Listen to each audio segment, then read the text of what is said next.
Hello students, you're welcome to today's lesson, and today we're going to talk about monarchy.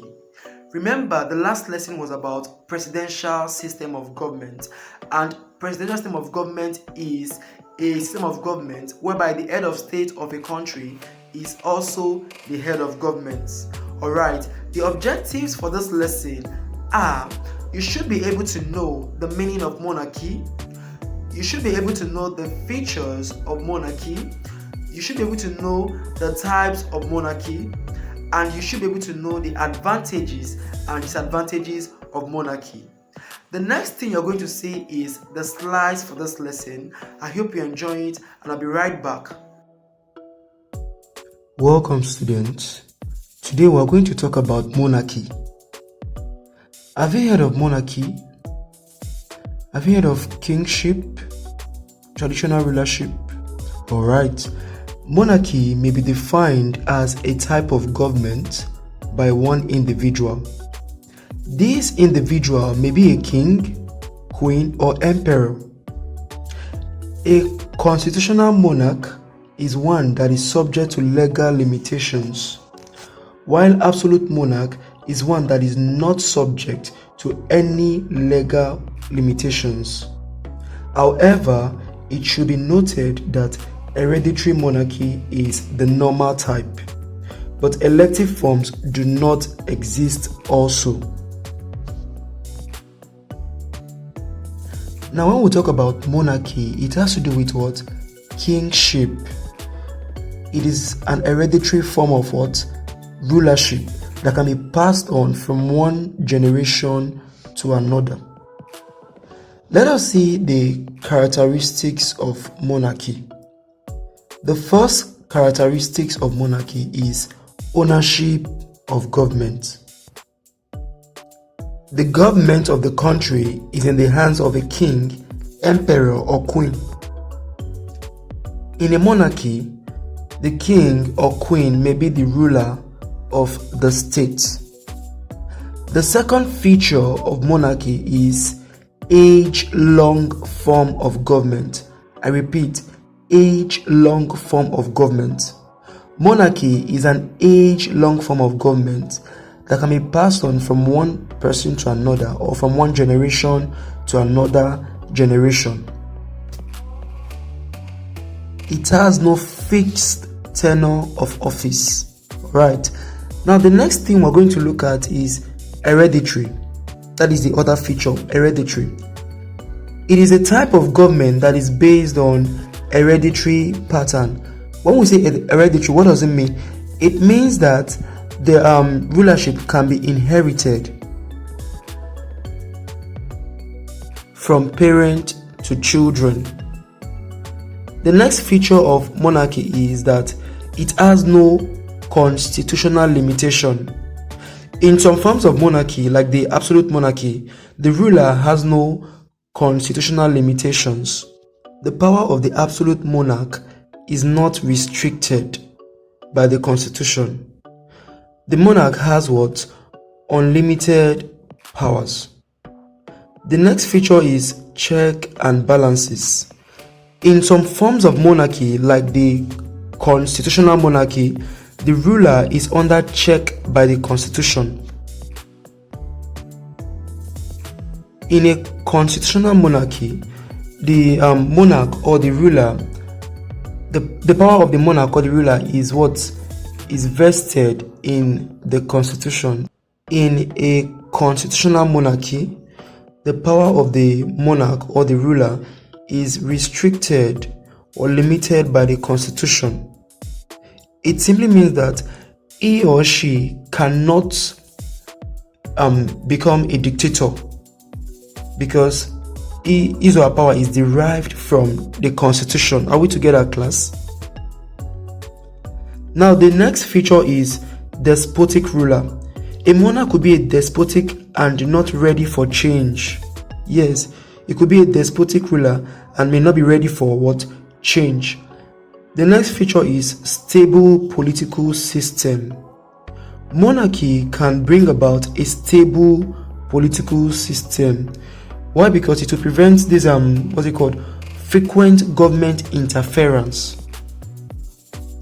The next feature of monarchy is that it is a natural institution. Monarchy is a natural institution. Monarchy is a natural institution where obedience to the king is seen as obedience to God. Yes, obedience to the king is seen as obedience to God, and that has to do with what? Absolute monarchy. Yes, where the power of the monarch is supreme over the citizens.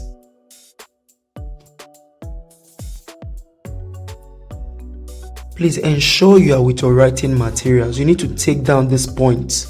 Alright. Now let us see the forms of monarchy. Are we together? Forms of monarchy. The first is constitutional monarchy. Can we say that? Constitutional monarchy. Yes, the power is regulated by the constitution. The monarch can promulgate only those laws which are agreed to by the elected parliament. Also, he or she is bound to respect not only the letters of the constitution but also the laws of the state. Britain is a good example of a constitutional monarchy. Hello class. You can see that the powers of a constitutional monarch is what? Regulated, is restricted by the constitution. Now the next form of monarchy is the absolute monarchy. When you say absolute, this occurs when there is no established constitutional authority to check the king's power. I repeat, this occurs when there is no established constitutional authority to check the king's power. The king rules as the head of government and head of state. Examples are Frederick the Great of Russia between 1743 to 1786. Louis XIV of France between 1643 to 1715.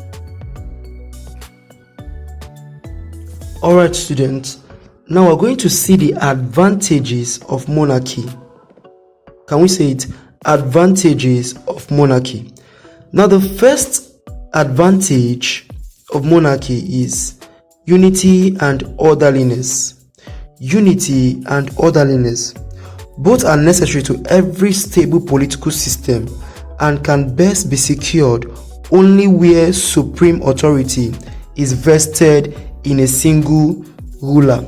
So when you have a single ruler, there is what? Unity and orderliness in that state. Are we together, class? Now the next advantage of monarchy is harmonization. Harmonization. Now monarchy helps to harmonize different interests and prevent social strife. It helps to what? Bring different interests together and prevent what? Social strife by the citizen. Is it clear? Alright. Now the next advantage is that monarchy is a natural institution. I think I discussed about this in the features.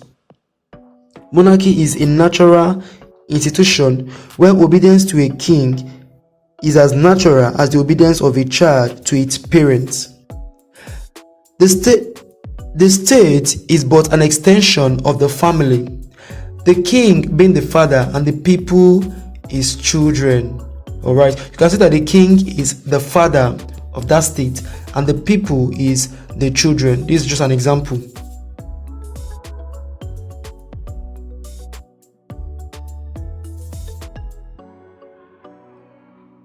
The next advantage of monarchy is that the monarch is the protector. In some circumstances, the king may serve as the protector of the people at large from the tyranny of the few. Yes, in most cases, the monarchy may serve as the protector. Sometimes the monarch may go with the soldiers to battle against what?